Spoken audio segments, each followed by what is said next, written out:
rotten coming on after commercial break. It's rotten because you start from scratch, don't you? And I'm very lucky to be here at all. I can tell you something about scratch because they shoved me in this hospital and they gave me this barium thing, you know, tube. They put a tube up the rear. And then they shove all this lotion, or whatever it is, up and photograph its progress through your innards, you know? And I was wincing more than one occasion, and eventually this man, who's, you know, a doctor, who's conducting it all, kept saying, hold it in, hold it in. You know, this is very valuable equipment and all. They're all sitting on a lens, apparently, of some sort, a camera. And he said eventually, Mr. Williams, you have a spastic colon. So I've come into money. Kenneth Williams, every chat show host's dream guest, never short of a word, and how he loved his bodily functions. He was always ready to give you the inside story. But then again, it's a subject that everyone has an opinion on. When in doubt, there is always the old medicine chest. Yours is a very strong constitution, obviously. Are you never ill? Do you take pills? I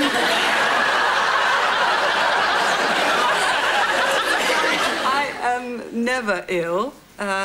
I take, usually, every day. You really are trying to learn my secrets, aren't you? Claire, what is the secret?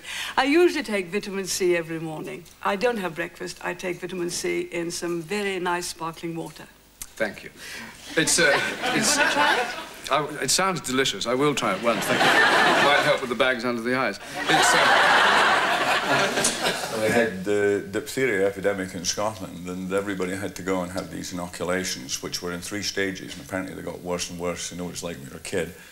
And I remember standing behind this girl called Cathy Dugan. I'm sure she's probably watching the show now. And she was so big, and she had this arm like my leg, and they put the needle right in the bicep. And that was the last thing I remember. And I've been the same with needles ever since. Now, you're looking slim and lovely now, but as the world knows, there was a time when, of course, you weren't quite as sylph-like. I was the great white whale. We have, in fact, a picture here, which I'm sure you won't mind us seeing, because in the context of your present appearance... There you are. Isn't that pretty? How long ago was that? About 7 years ago. And how much did you weigh? I would say about 185. What's that, 13 stone or something? That's a boiling piece.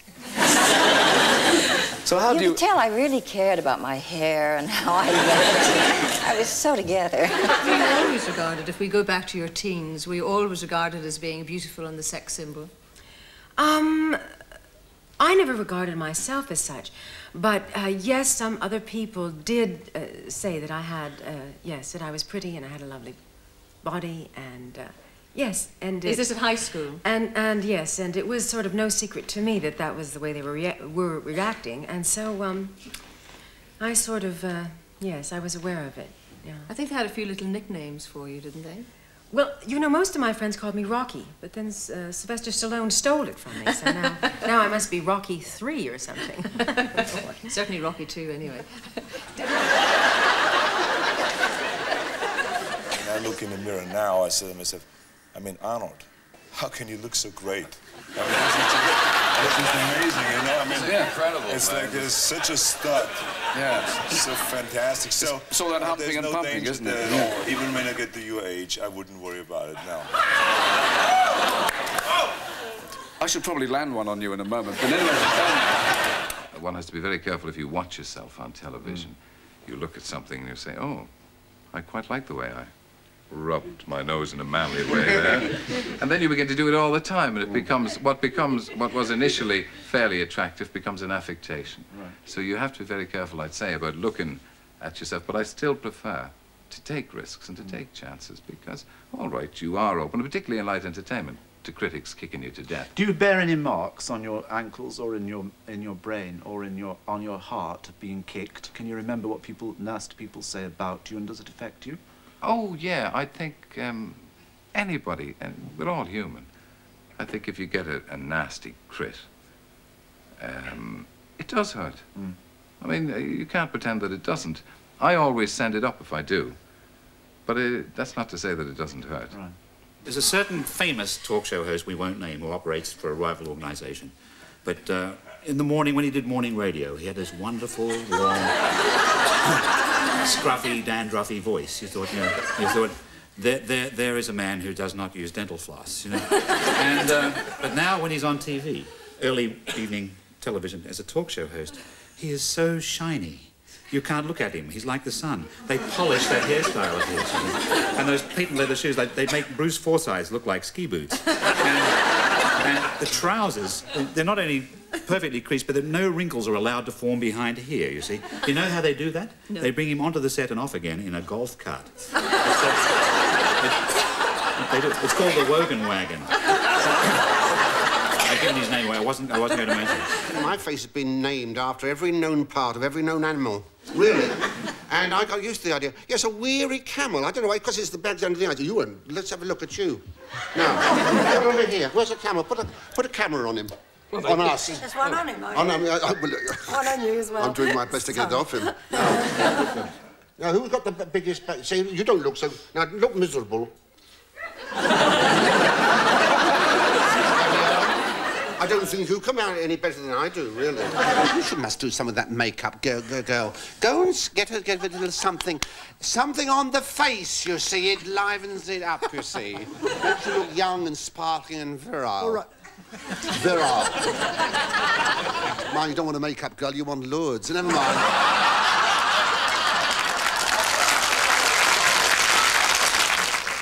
People are born good-looking and are good-looking.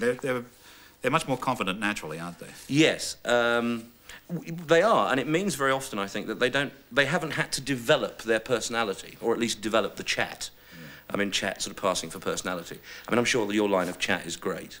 Must be the way you look.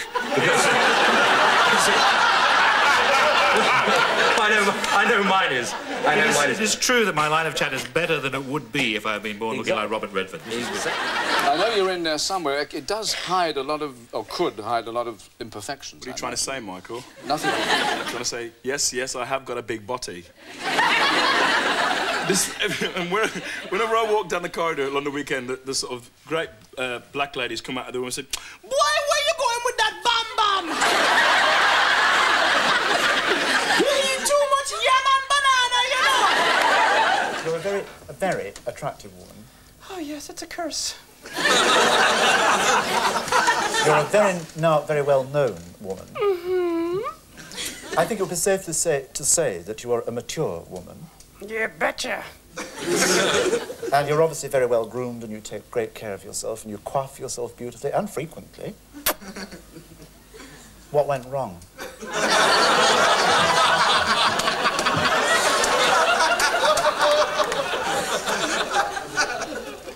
There's one thing I should have told you. What? This.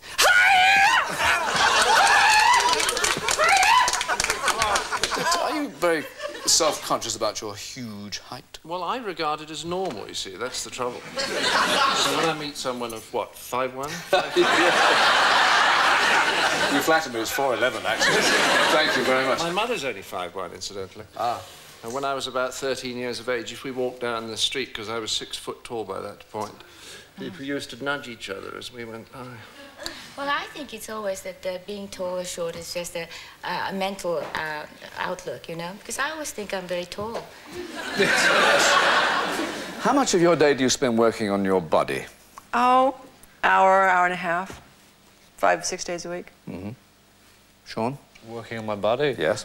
You're not allowed to do that in the Catholic religion, really.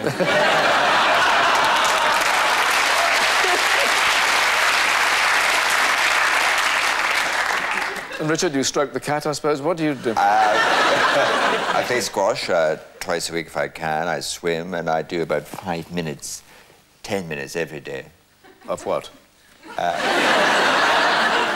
I'm a Presbyterian. I struck a rich vein there, didn't I? A rich vein indeed. Many happy hours have been spent discussing the joys and mysteries of life, none more lyrically than with Arthur Marshall, a man from a gentler age. You see, I was born in 1910, and my parents were therefore Victorian. And you see, in those days, you were told absolutely nothing. I knew nothing of the facts of life, for example, until I got to my preparatory school. And at the age of 13, all the boys who were leaving were summoned to go to the headmaster's study. Of course, we all thought some terrible crime had been discovered. But along we went, and for once he was looking really quite genial. And we were all asked to sit down, which was absolutely unheard of. So then he said, I expect you've all been wondering how you got here. Well, we hadn't been wondering at all. We'd come straight along the passage. But he was speaking in a wider sense. And he said, well, there's absolutely nothing to worry about, because you see, it's like this. When a lady and gentleman love one another, there's this little thing that's provided by the gentleman, and there's this little thing that's provided by the lady. And the two little things meet up in the lady's cave and form a baby. Now, are there any questions? How times have changed. As we know, things have become so much more uncouth and rough-edged since then. Gloria Hunniford asked an experimentally bearded me about my wartime role as a matchmaker. Well, I should think I might be responsible personally for quite a few members of the community down in Somerset by introducing the troops to the girls down there. And, you know, I would be called and they give me their photograph and they say, can you introduce me to a girl, boy? And so I used to go off and say, do you like this gentleman? Would you like to go to the pictures with him? And they'd say, thank you very much. I don't know why they wanted to be friends with the girls, but that was it. A 10-year-old pimp, perhaps? Exactly, yes. I made a lot of money that way. Now, do you two have a good sex life? That's very cheeky. Well, there's a reason Well, the answer is yes, of course we do. Well, yeah, do you? A husband whose wife has been unfaithful should thank the other man for being... Well, I didn't say thank, you know, but I mean, he surely should not kill, you know. Now, he might maim him a little. If this was your own situation with your own lovely wife, would you maim, would you kill, or would you just... No, but I would surely educate him, you know. Women are really, in some ways, they really are slightly hypocritical. For instance, you beg, you know, when you're a teenager, I mean, that's all you think about. You beg, you go on a date and you beg and you say, please, just could we kiss in the doorway? Could I touch, no, could you hold, no, oh, no, could I, you know, and they never, you know, they just say, no, oh, no, I don't do that. I don't do it. Because they don't do it. Women don't do that. How we're all here is a miracle, because they don't do that. They never do that. This is all some kind of immaculate conception happening.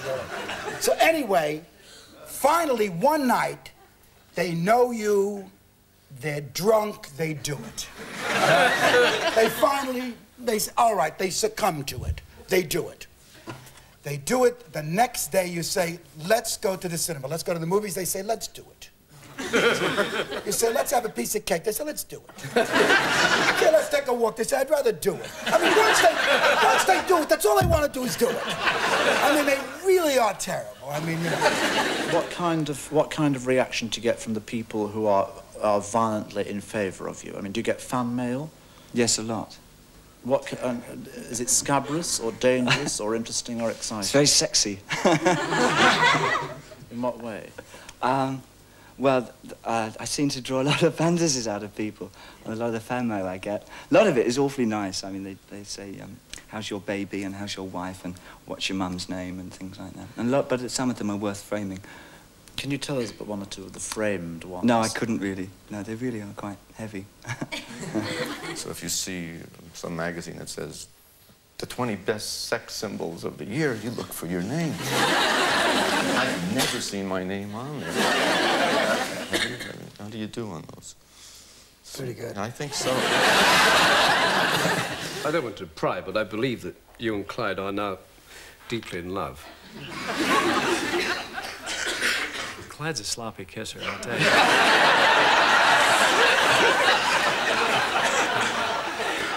But he's devilishly attractive after a while. Were you embarrassed at all at any of the hot and heavy love scenes that you had to undertake? No, I thought they were great. What? No, I mean, this was a part of the sort of the magic and the glamour and the excitement of Hollywood. And I'm sorry to say it's lost a little of this. I tell you what, I was very amused to read in your book about the fact that 5 years ago you had a bed scene with Jimmy Stewart. Not bad. Oh, yes, I did, and I was very embarrassed. Because I had not been in bed with a man for a great many years. And Catherine, who was on the set with me, said, "This I cannot wait to see. I can't imagine you in bed with a man." Well, either did I. But anyway, it's a nice scene. Did you enjoy it? Oh, no, it wasn't that kind of What a shame. But I remember coming down to the set, and it was that scene where Ian Holm has to take this porno magazine and attacks me with it, and Ridley Scott said, "We have this magazine, and we're going to put it up your hooter." And I said, "I don't think so." And he explained to me that that meant... Your nose. Right. Does it mean something? It doesn't... I didn't know what it meant, but I wouldn't put anything past Ridley, actually. I don't think that... How shall I put it? Copulating is not pretty to look at. It really is not a pretty exercise. And for me to show two people, what positions are you going to get in to make them attractive? Whereas in our day, you suggested it, didn't you? They disappeared and you panned off onto two doves cooing or something, and you imagined, in the kissing, because I made, I used to play romantic parts. And never once did I open my mouth. And if you see some of my old films, I think I kissed rather passionately, but they were, But people like Richard Gere, they eat.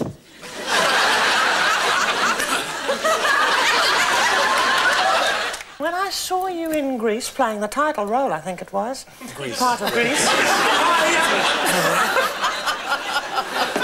I said to myself, that man is going to be famous one day. He's going to make it to the top. He's going to be on a talk show with me, I said to myself. You're going to be that big, and you are, my darling, and I like the way you took a stand against this silly old chauvinistic, fundamentally, I think, sex symbol thing. Because we are actors, aren't we? We are people. We have our own integrity, and you're not a sex symbol to me, darling. In fact, you actually are a bit of a turn-off.